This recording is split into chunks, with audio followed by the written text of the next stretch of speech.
If you are employed by a family in Qatar to work in a home, you have both rights and responsibilities. These are listed in Law 15 of 2017, known as the Domestic Workers Law. It's important that you understand these rights and responsibilities and know where to go for help and advice should you need it. It is important to remember that you should not pay any fees and costs to find a job. The recruitment agent cannot demand any payment from you, and your employer cannot deduct money from your monthly salary as repayment for the cost of recruitment. You and your employer must sign an employment contract before starting work. If you are in a country where there is a Qatar visa centre, you should sign an electronic contract before coming to Qatar. It's important that you understand your contract. Ask a friend to help explain it if necessary.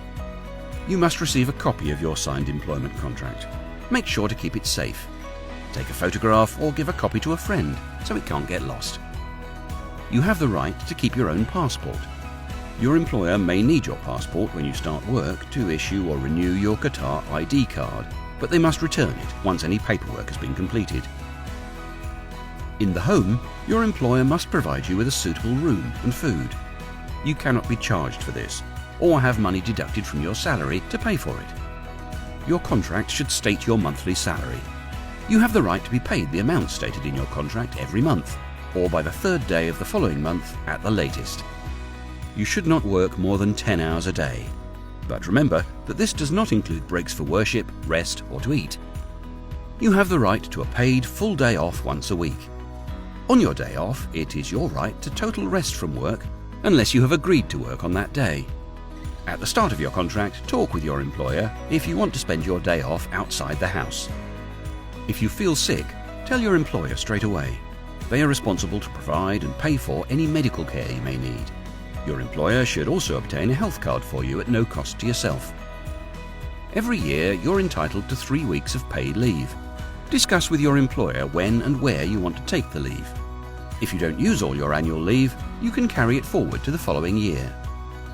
If you want to leave the country, you are free to do so at any time.